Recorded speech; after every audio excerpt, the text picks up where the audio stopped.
자, 사도행전 이제 넘어가는데요. 사도행전에서 큰 구조는 제가 다 못하도록 큰 구조는 알려드릴게요. 예루살렘과 사마리아와 땅끝까지 이르러 내 증인이 되라 그랬죠. 그래서 사도행전은 이런 구조로 되어 있다.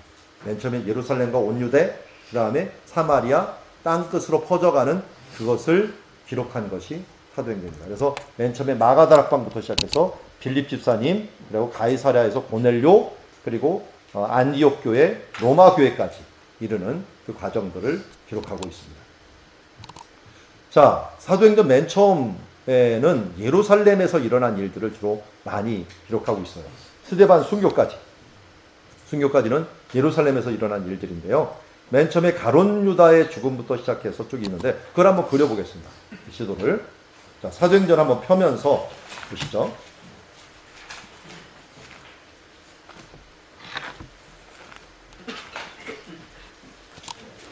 사도행전 1장 12절. 1장 12절. 같이 한번 읽어보도록 하겠습니다. 1장 12절 시작. 제자들이 감람원이라 하는 산으로부터 예루살렘에 돌아오니 이 산은 예루살렘에서 가까워 안식일에 가기 알맞은 길이라. 자, 감람원이라는 산 있죠. 감람산. 그리고 마가다락방이 이쪽에 있어요. 근데 여기까지는 아니더라도 여기 예루살렘까지만 들어오면 되거든요. 들어오는 데까지는 1.1km 안에 있어요.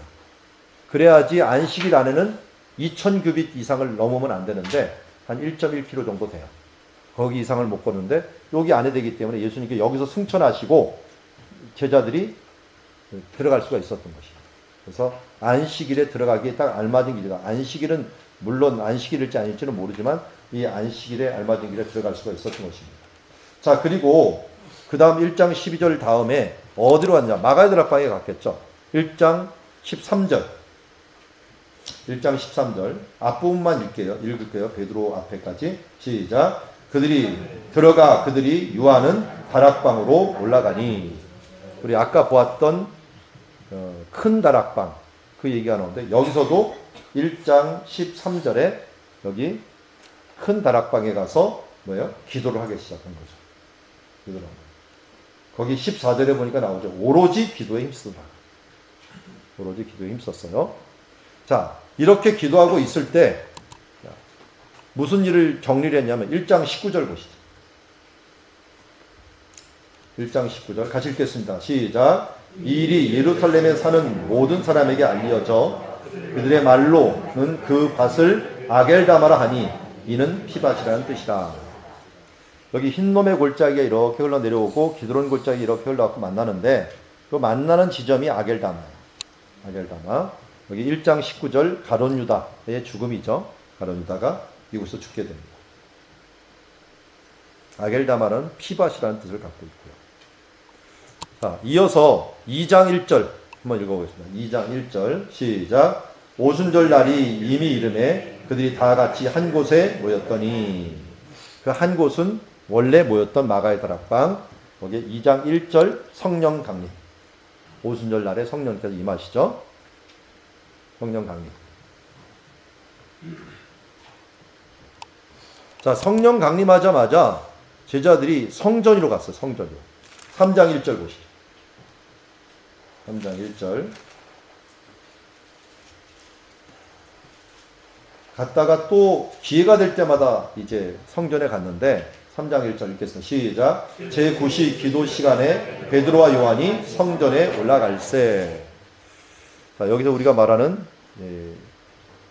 나사렛 예수 그리스도의 이름으로 일어나 걸으라. 그래서 그냥 일어나 라면 제가 적어놨습니다.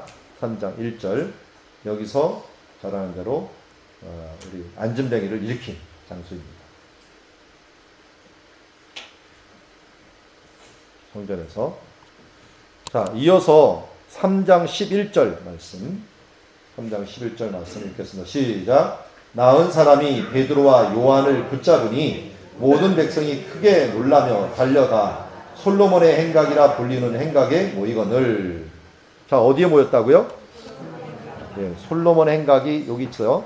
요 앞에 성전 앞에 있는 요 행각들, 이 행각들을 솔로몬 행각이라고 불렀는데 여기에 모여갖고 베드로가 이제 설교를 합니다. 물론 성령님이 임했을 때 먼저 설교를 했어요. 2장에서 설교를 했지만 이번에 또 한 번 설교를 해갖고 사람들이 정말 많이 믿었죠. 몇 명이 믿었나요? 여기에 믿을 때 나중에 5천 명인가요? 5천 명이 믿는 일들까지 있게 됩니다. 자, 그래서 여기 4장 4절에 나왔군요. 말씀을 들은 사람 중에 믿는 자가 많으니 남자의 수가 약 5천이라 되었더라. 남자만 5천 명 믿었으니까 뭐 몇만 명 믿었겠죠. 이런 것들도. 그래서 기적이 일어나야 되고 일어나면 좋을 때가 뭐냐면 이 믿음으로 구원해야 될 때, 이때 일어나면 좋죠. 그래서 기적이 다 구원은 못해요. 예수님이 나사로 살렸을 때도 그 사람들이 예수님을 더 죽이려고 했죠. 그렇지만 이렇게 한 사람이 고침으로 말미암아 많은 사람들이 구원 얻는 시간들도 일어나는 것을 보게 됩니다. 자, 이어서 4장 5절 같이 읽겠습니다. 시작. 이튿날 관리들과 장로들과 서기관이 예루살렘에 모였는데, 자, 4장 5절에 결국 이를 감금했어요. 감금하고 뭐라고 했습니까? 위협까지 했죠. 위협을 했어요. 무슨 권세로 이것을 하느냐 하면서 이야기를 했고, 그럴 때 12절에 보니까 다른 이로서는 구원을 받을 수 없나니 하면서 아주 멋있는 말씀을 했어요. 그리고 나서도 이들이 공회에서 협박을 합니다. 협박을 해갖고 나중에 그들을 갖다가 못 믿게 만드는 것을 보게 됩니다. 그렇지만 이거에 굴하지 않고 복음을 전하게 되죠. 자, 그리고 5장 1절 여기 마가다락방으로 다시 갑니다. 이 위협에도 불구하고 이제 교회가 큰 붐을 일어났는데 시험이 오죠. 시험. 5장 1절 같이 읽겠습니다. 아나니아라 하는 사람이 그의 아내 삽비라와 더불어 소유를 팔아. 그래서 아나니아 삽비라의 교회를 속이려고 하는, 이게 만약 속아 넘어갔으면 다른 사람들도 다 속였겠죠. 그런데 하나님이 더 두려움으로 이것을 방지한 것을 봅니다. 5장 1절. 자, 그리고 이제 다시 솔로몬 행각이 있는 곳에다가 5장 12절 같이 읽습니다. 시작. 사도들의 손을 통하여 민간의 표적과 기사가 많이 일어나며 믿는 사람이 다 마음을 같이하여 솔로몬 행각에 모이고. 의외로 솔로몬 행각이 자주 등장을 하네요. 성전에서 이 행각에 모여갖고 서로 말씀 나누고 하는 그런 일들이 성전에서 일어난 거예요. 많은 사람들이 모일 수 있으니까요. 그래서 표적이 많이 일어났다. 5장 12절 표적. 자, 그러자 결국 또 잡습니다. 5장 18절 경고했는데 또 잡아버려요. 18절 같이 읽습니다. 시작. 사도를 잡아다가 옥에 가두었더니, 이번에는 옥에 가두었는데 천사가 문을 열어줘 버렸어요. 열어지고 또 복음을 전하니까 사람들이 황당해갖고 다시 잡아갖고 그들을 신문했는데, 이 34절 보세요. 바리새인 가말리엘은 율법 교사로 모든 백성에게 존경을 받는 자라. 공회 중에 일어나 명하여 사도들을 잠깐 밖에 나가라 하고서 이걸 너무 심하게 다루지 말자 하면서 이걸 수습했어요. 가말리엘이 여기 나오지만 나중에 또 언제 등장을 해요? 바울이 가말리엘 문화에서 내가 배웠다라고 하는 스승으로 얘기를 합니다. 그래서 가말리엘이 이때 문제를 조금 수습해 주는 것을 보게 됩니다. 자, 그 다음에 6장 9절 말씀. 6장 9절 같이 읽습니다. 시작. 이른바 자유인들, 즉 구레네인, 알렉산드리아인, 길리아와 아시아에서 온 사람들이 회당에서 어떤 사람들이 일어나 스데반과 더불어 논쟁할세. 자, 스데반이 회당에서 한 거예요. 근데 회당이 종류가 있어요. 종류가 있는데 이거는 길리기아, 아시아 민족은 이방 지역에서 온 헬라파 유대인들이라 해요. 이런 사람들을 헬라파 유대인들이 모인 회당에서. 히브리파 사람들이 모인 회당은 틀려요. 거기는 용어가 히브리어를 써요. 헬라파 유대인들은 헬라어를 쓰는 거예요. 똑같은 회당이라도 이게 어디서 왔느냐에 따라서 언어가 틀리기 때문에 이 스데반은 그럼 어떤 사람이라는 걸 알 수 있어요. 헬라파 사람이라는 걸 알 수가 있어요. 7 집사님들은 다 헬라파예요. 헬라파 사람이고 12사도는 히브리파예요. 그래서 12지파에서 나중에 오면은 그 왜 이 집사님들을 세웠어요? 헬라파 사람들이 구제에서 자꾸 빠지기 때문에 아예 구제 담당하는 사람들 다 헬라파 사람들이 한 거예요. 그래서 서로 균형을 맞춰갖고 이 교회를 갖다가 든든하게 세운 것을 보게 됩니다. 자, 7장 58절. 7장 58절. 이제 마지막 예루살렘의 사건인데요. 58절 같이 읽겠습니다. 시작. 성 밖으로 내치고 돌로 칠세. 증인들이 옷을 벗어 사울이라는 청년의 발 앞에 두니라. 스데반이 결국 성 밖이라 그랬잖아요. 그래서 성 밖에 순교된 장소, 이 장소를 얘기하고 있습니다. 그래서 맨 처음에 화살표라면은 이렇게 좀 움직였다. 뭐 화살표까지 할 필요는 없으니까 그냥 참고만 해서 이렇게 움직이는 장면을, 이게 사도행전에서도 예루살렘이 상당히 많이 이제 쓰임을 받는 것을 보게 됩니다. 이거는 동쪽에서 이제 그려본 거예요. 서쪽에서 본 거, 동쪽에서 본 거, 둘 다 봤습니다. 동쪽에 본 것은 이제 사도행전에 일어나는 일들을 우리 7장까지 보았습니다. 그 부분들을 이제 간단하게 좀 사진으로 보도록 하겠습니다. 예수님께서 여기 나와요. 40일 동안 계셨어요. 부활하신 다음에 계셨고, 이제 마지막으로 그 산에 오르셔갖고, 감람산에 오셔갖고, 예루살렘을 떠나지 말고, 왜 떠나지 말라고 했어요? 떠나지 말라는 건 약속하신 것. 약속하신 게 뭐예요? 성령님을 보낼 것이다 라고 말씀을 하셨어요. 그래서 약속하신 걸로 성령을 베풀려 했고, 그가 모인 곳, 예루살렘 떠나지 말라고 했으니까 예전에 모였던 그 장소, 120명이 충분히 들어가는 장소예요. 마가드락방의 사람들을 모이라는 뜻이겠죠. 그러면서 오직 성령이 너에게 임하시면 너희가 권능을 받고 예루살렘과 온 유대와 사마리아 땅끝까지 이뤄 내 증인이 된다라고 했는데요. 결국은 뭡니까? 권능 받고 증인 되라는 거예요. 이거 순서가 바뀌면 안 돼요. 증인 됐고 권능 받는 게 아니고요. 먼저 권능 받고 증인이 되라는 거예요. 그리스도인이 우리가 먼저 권능 받지 않고 하는 건 순서를 어기는 일이죠. 이거와 똑같은 거예요. 훈련되지 않은 병사가 나서 싸우면 십중팔구 그냥 사고 치거나 죽어버려요. 우리도 마찬가지예요. 우리가 일하기 전에, 여러분 특별히 교사라든지 사역하기 전에 훈련받지 않고 교사시키면 큰일 납니다. 시험 들어. 이게 훈련받지 않고 갑자기 봉사, 뭐 주방봉사, 무슨 봉사 시키면 이 교회가 이런 거 하는 거야? 하면서 이게 원래 의도를 모르고서 하는 것들이 너무 위험한 거죠. 그래서 순서를 잘 지켜야 되죠.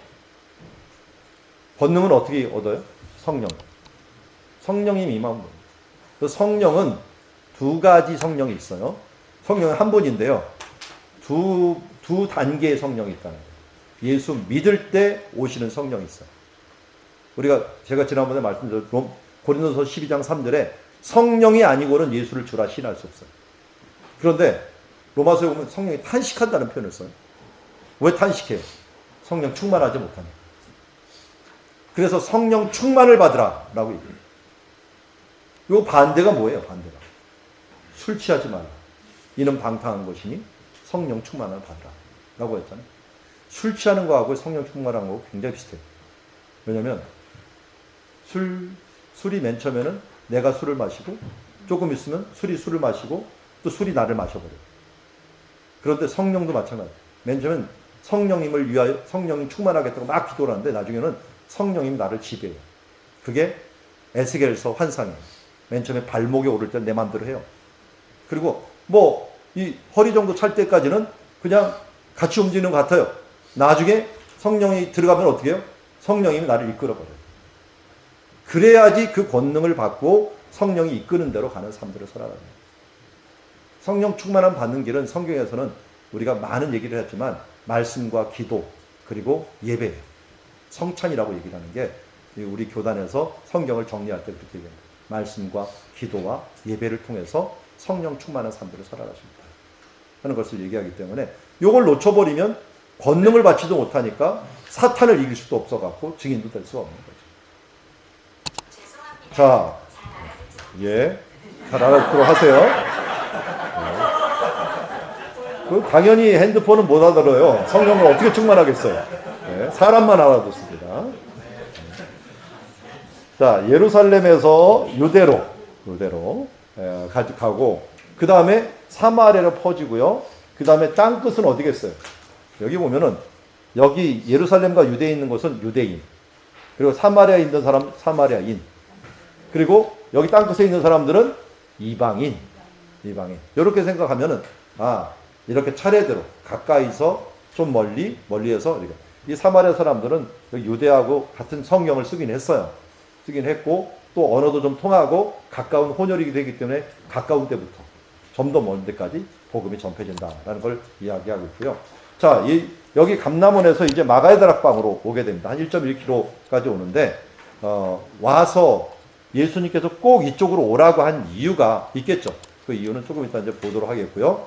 여기서 이제 어느 장소인가 할 때 감람산이라고 하는 이 산도 얘기하고 베다니 앞이 감람산이니까요. 두 개의 지금 탑이 있습니다.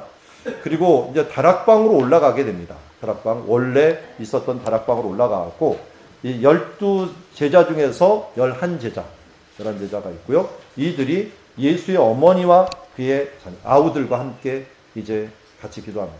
이 아우들 중에서는 이름이 나온 사람들이 있어요. 유명한 사람 누구죠? 야고보. 그 다음에 또 유명한 사람이 유다가 있어요. 그래서 이 야고보서 유다서는 예수님의 아우들이 적은 서신이죠. 이때부터 합세를 해요. 그 전까지는 합세를 못하다가 이때부터 합세하는 이유가 뭡니까? 이때부터는 예수님의 부활도 보고 예수님의 승천도 보고 이건 내 형제가 아니라 하나님이셨구나 인정하는 거예요. 그럼 제일 먼저 인정하기 힘든 사람들이 누구예요? 가족이거든요. 그래도 같이 살았는데. 근데 이들이 인정했다는 건 뭐예요?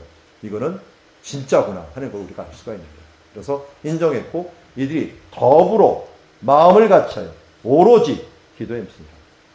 이것만 잘하면 성령 충만 받는 거예요. 마음 같이 더불어서 오로지. 그래서요 함께 기도할 때 대부분 은혜가 있어요.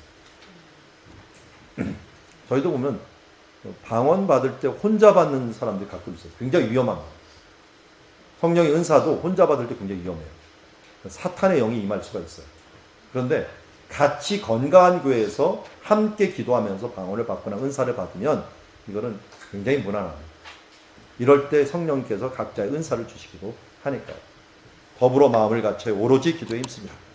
자, 이렇게 기도했고 이때 이제 해결해야 될 문제가 죄에 대한 문제. 12이라고 하는 건 12지파를 의미하기 때문에 한 지파가 없어졌으니 한 지파를 대신할 사람을 뽑는데 이 사람들은 예수님과 처음부터 같이 다녔던 사람 중에서 12에 뛰지 못했던 사람 두 사람이 있었던 거예요. 그 사람 중에서 우리가 아는 마띠아가 된 거죠. 이제 마띠아를 하기 전에 청산을 해야 되는 게 이 가룟 유다에 대한 부분들을 청산을 하면서 얘기를 나온 게 그가 어떻게 죽었는가 하는 걸 얘기했어요. 불의의 삭스로 밭을 찼다. 그걸 원래 산 건 아니죠. 던져놓고 갔는데 이걸 제사장들이 이거 우리 피해값이니까 둘 수 없다 그래서 밭을 여기를 산 거예요. 사고서 여기다가 밭을 주고 이 아겔다마다 피값이다 아겔다마라 하고 가룟 유다가 여기 또 죽어갖고 죽은 장소에다가 매장지로 주게 된 것을 보게 됩니다. 그래서 매장지로 죽게 되는데 이 가룟 유다가 죽은 이 아겔다마는 흰놈의 골짜기가 있는 곳이죠. 그리고 기드론 골짜기예요. 여기서 또 참 이 죽어갖고 또 이게 끊어져갖고 이렇게 떨어졌어요. 떨어지는 것이 흰놈의 골짜기인데 흰놈의 골짜기를 게헨나라고 불러요. 헬라어로 게헨나가 지옥이에요. 원래 헬라어에는 지옥이라는 말이 없었어요. 그런데 이게 히브리어에서 헬라어로 번역하려는데 지옥이라는 단어가 없어요. 그런데 뭘 갖고 그러면 지옥이라는 단어를 쓸 것인가 할 때 흰놈의 골짜기가 워낙 음침하고 쓰레기 태우고 냄새나고 그러니까 지옥이라고 말하자라고 했는데 그 말한 장소에 또 떨어져 죽어버려요.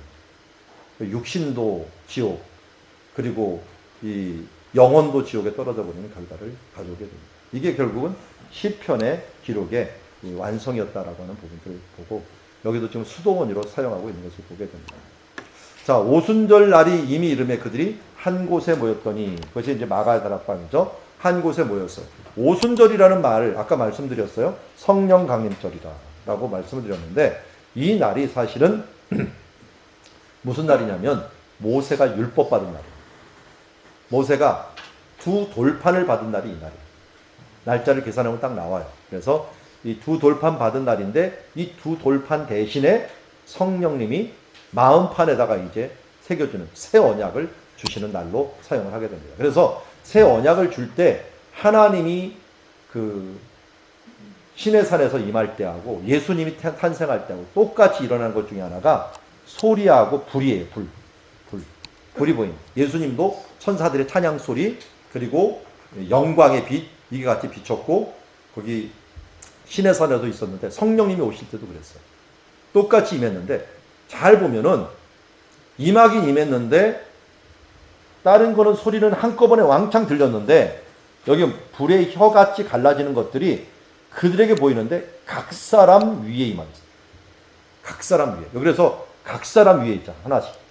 하나씩 임합니다. 아니 그냥 한꺼번에 왕창 임하면 되는데 각 사람 위에 있어요. 이게 뭐예요? 하나님께서 신의 산에서 돌판에 직접 새겨주셨죠. 돌판에 말씀을 직접 새겨주셨어요. 사람 마음판에다가 직접 새겨주시는 거예요. 하나님의 언약을 직접 새겨주시는 거예요. 그래서 고린도서 5장에는 우리가 성령의 전이다라고. 각 사람 한 사람이 이제는 성령의 전이 되어버린 거예요. 하나님의 전이 된 게 이게 새 언약. 그래서 이 예레미야 31장에 나오는 새 언약을 줄 것이라 했는데 그 새 언약이 바로 마음 신비에 새긴다 그랬는데 이 새 언약의 사람이 된 거죠. 그래서 우리는 새 언약의 백성이 되어서 이제는 돌판에 새겨진 것이 아니라 우리 마음판에 오신 하나님. 그래서 우리 믿는 사람들은 양심이 있다 그래서 세상 양심하고 틀려요. 무슨 양심은 성령의 양심이 있어요. 탄식을 해. 이상하게 옛날에는 뭐 주일날 교회 안 가도 별 문제가 없어요. 예수 믿고 나서는 주일날 교회 안 가면 뭔가 찝찝해. 이게 뭐냐면 성령님의 탄식이에요. 탄식. 나쁜 일하는 것들 옛날에 그냥 생각 없이 했는데 뭔가 하면 좀 이 마음에 좀 깨림직해. 그러면 성령님이 탄식하는 거예요. 여러분 성령 탄식하게 하지 마십시오. 기쁘시게 하세요. 기쁘시게. 자, 그런데 이분들이 맨 처음 일어나는 게 방언을 받아요. 방언을 받는데 난곳 방언으로 다 들은 거예요. 나중에 보지만 15개 지방 이상으로 되는 곳에서 다 온 사람들이 방언이 하나가 돼요. 어떻게 이런 일이 있을까요? 창세기 11장에는 바벨탑이 어떤 것이었어요? 언어가 흩어지는 것이었죠. 언어가. 흩어지는 것인데 바벨탑하고 완전히 반대가 되어버렸어요. 왜 그랬을까요? 이 바벨탑에서는 자기 이름을 내려고 했어요. 각자 자기 이름을 내려고 했어요. 그런데 여기서는 어떻게 했어요? 하나님의 이름을 내려고 했어요. 하나님의 이름을 내려고 하니까 언어가 하나로 묶어집니다. 나중에 요한계시록 7장 9절에 보니까 뭐라 해요?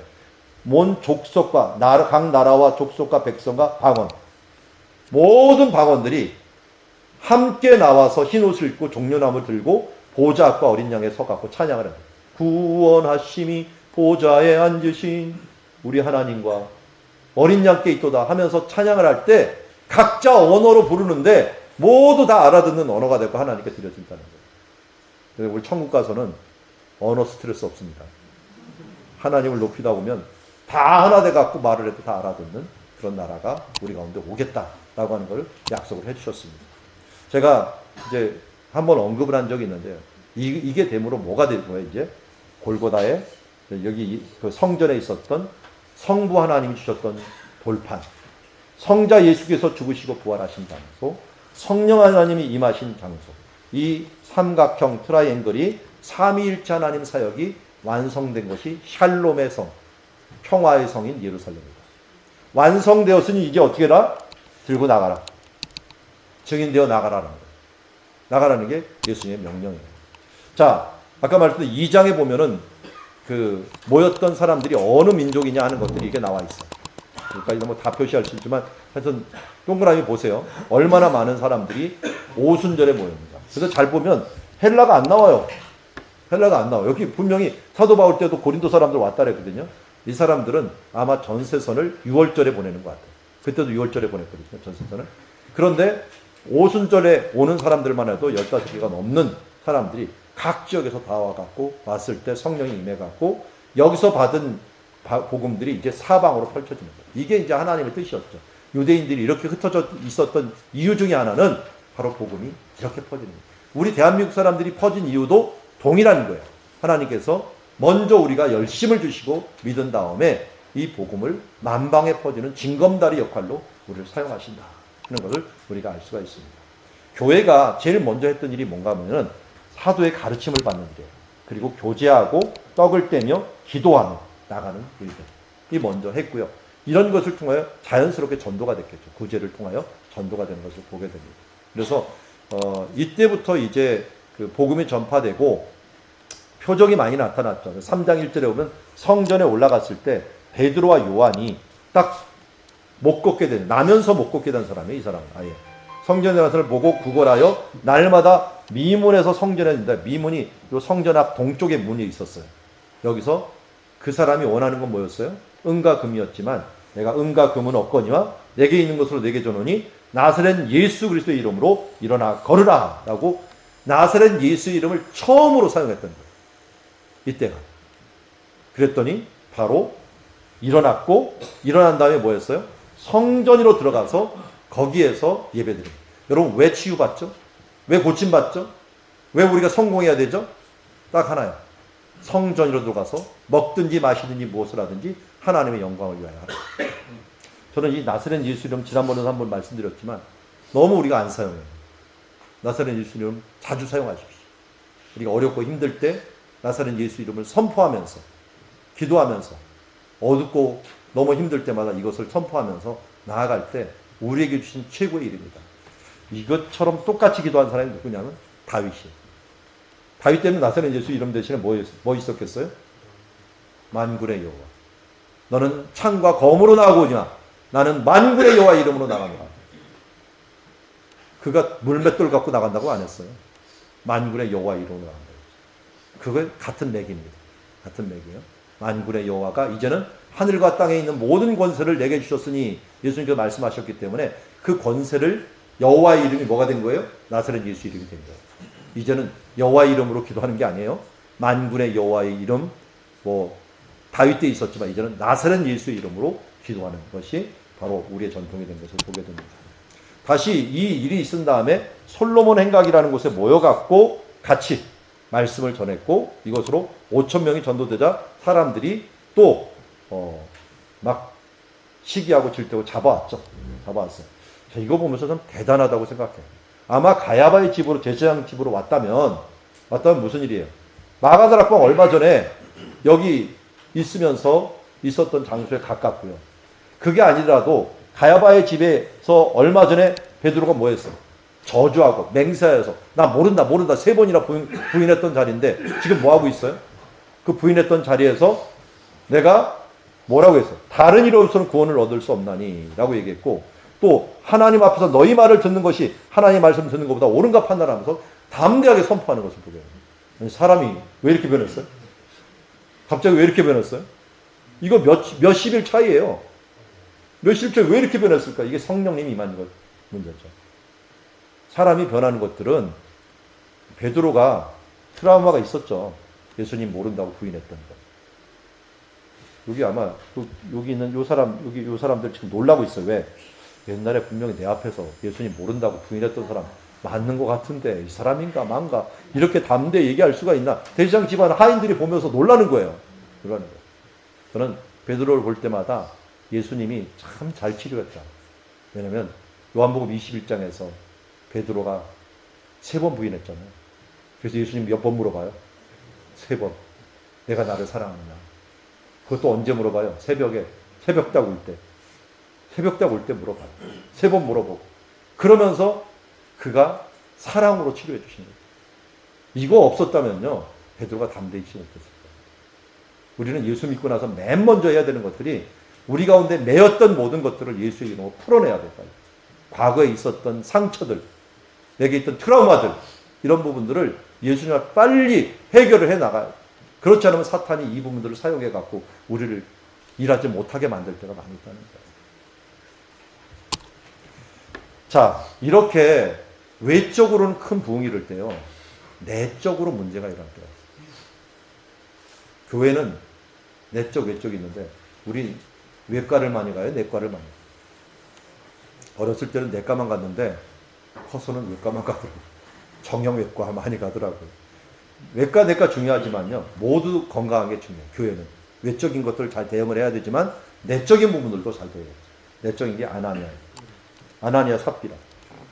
어떤 사람은 아나니아 삽비라가 무슨 죄가 있어요? 좀 헌금하려고 해도 좀 줄여서 하면 좀 안 되나요? 라고 하는데, 유대인들의 사고를 잘 알아야 돼요.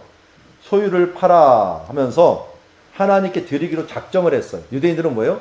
믿음은 바라는 것의 실상이라 했죠. 결정하면 이미 드린 거예요. 하나님.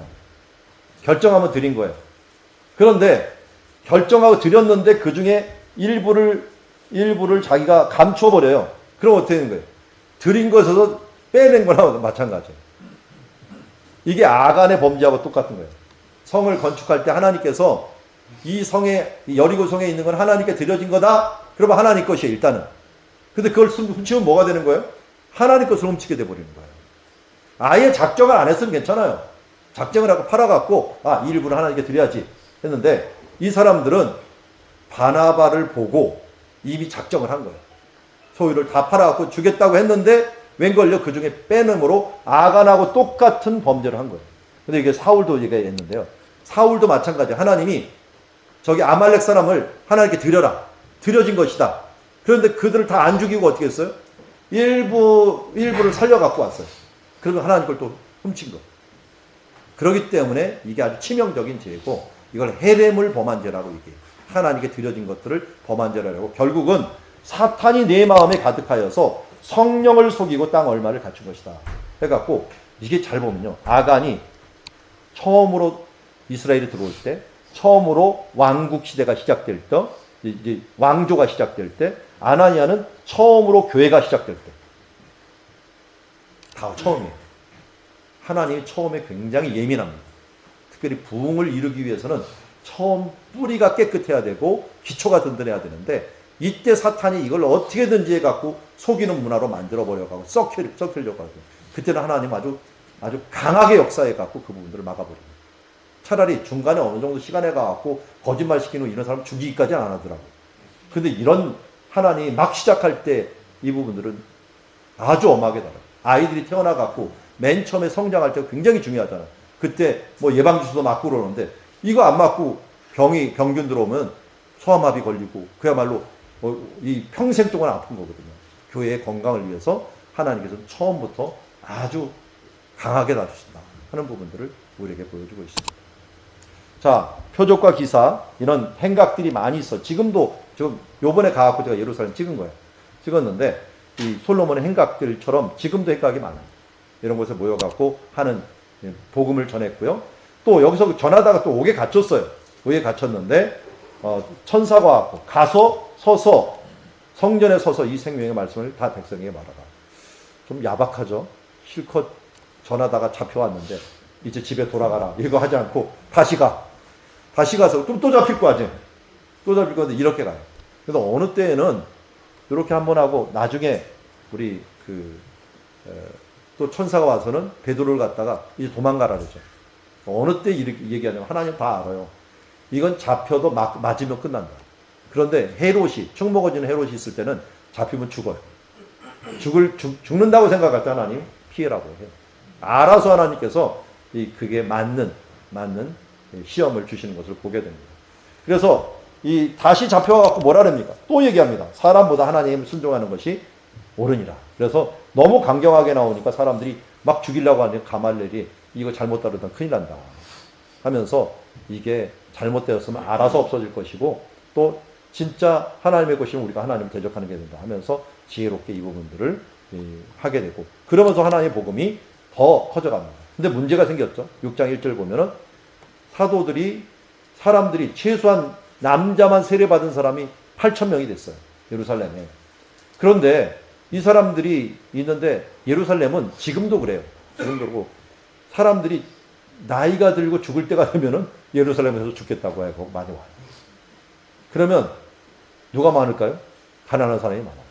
구제가 해도 모자르는 거예요. 그러니까 구제를 계속 하는데, 이 사람들 중에 말이 잘 안 통하면은 아무래도 힘들어요.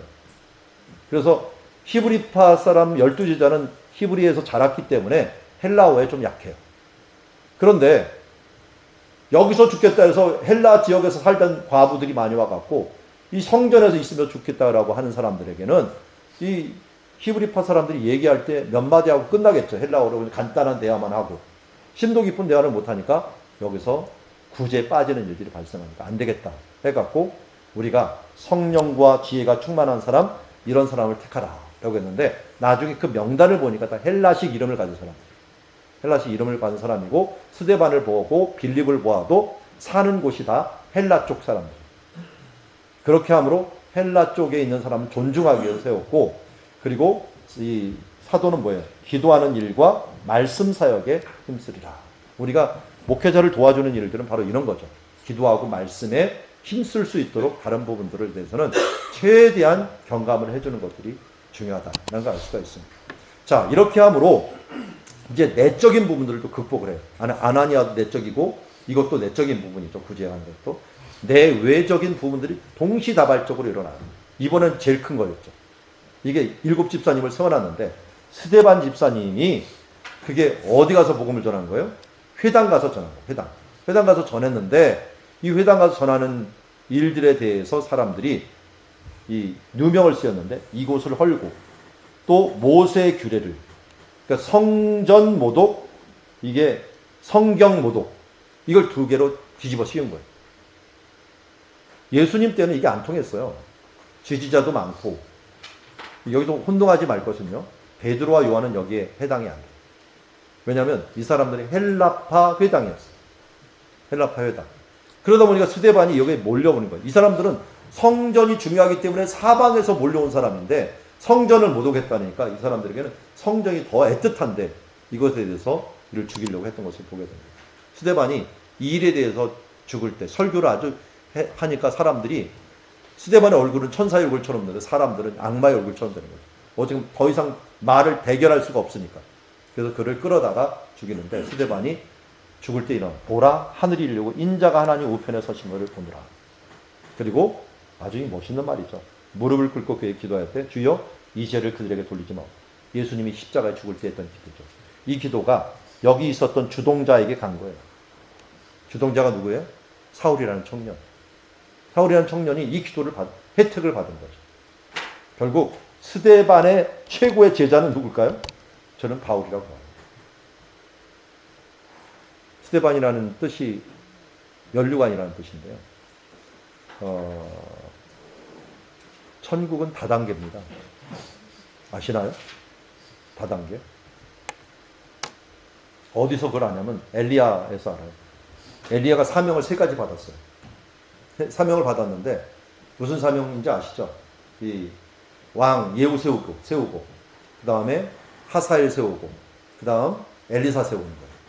3명 세우는 거 너한테 사명을 주겠다. 이것도 하나님이 직접 세미한 음성 가운데 그게 줘버린 거예요. 하나님 직접 준 거예요. 근데 엘리야 사명 이뤘나요? 못 이뤘나? 잘 보면 엘리사만 세우고 하늘로 승천해버려요. 아니 그러면 하사엘도 안 세웠고 예후도 안 세웠는데 이 2가지 사명을 안 세웠는데 왜 하나님은 다 이룬 것처럼 그를 하늘로 올려갖고 받으셨을까요? 하나님은 뭘로 봤냐면 엘리사가 세울 걸 알았어. 엘리사를 잘 세워놓으면 엘리사는 누굴 세워 나중에? 예후를 세워버려요. 그럼 엘리사가 예후 세우고 예후 안 세웠죠. 하사엘을 세워요. 아람왕 하사엘을 세우는데 그 다음 누구는 안 세웠냐면 예후는 안 세워요. 자기가. 엘리사가 누구를 보면 자기 생도를 보는 거예요. 그러니까 3대에 걸쳐 갖고 이게 엘리야의 사명이 이루어지는 거예요.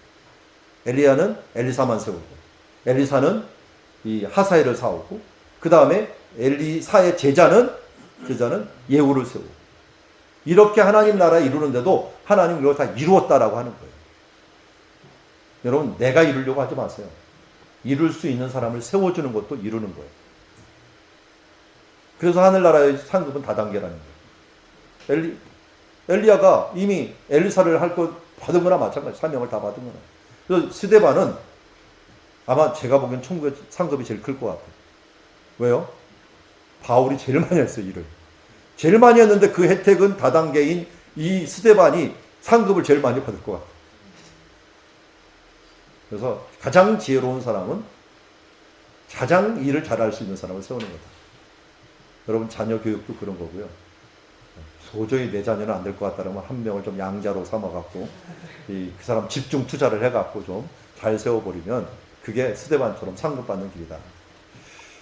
근데 왜 스데반이 꼭 죽어야만 했을까요? 예수님이 말씀하기를 예루살렘과 온 유대의 복음을 전하라 했거든요. 근데 몇 년이 지나도 이 사람들이 거기 안 가려고 그래요. 여기가 좋사오.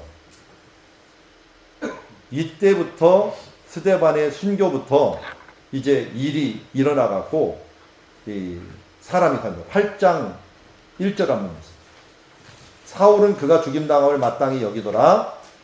그 다음 읽어볼까요? 그날에 시작. 그날에 예루살렘에 있는 교회에 큰 박해가 있어 사도 외에는 다 유대와 온 땅으로 흩어진다. 어디서 본 얘기죠? 유대와 사마리아와 모든 땅. 이게 된 거예요. 이 박해를 통해서 모든 땅으로 흩어지는 결과가 된 거예요. 요거를 잘 알았던 안디옥 교회는 이거 안 당하려고 어떻게 했어요? 13장 한번 보세요. 13장 1절 2절 한번 읽어볼까요? 13장 1절. 안디옥 교회 큰 부흥을 일어났어요. 일어난 다음에 이렇게 합니다. 안디옥 13장 1절 2절 시작. 안디옥 교회 선지자들과 교사들이 있으니 곧 바나바와 니게르라는 시몬과 구레네 사람 루기오와 분봉왕 헤롯의 젖동생 마나인과 미 사울이라. 주를 섬겨 금식할 때 성령이 이르시되 내가 불러 세우는 위하여 바나바와 사울을 따로 세우라 하시니. 이들은 금식하면서 하나님의 그 다음 일을 기다렸어요.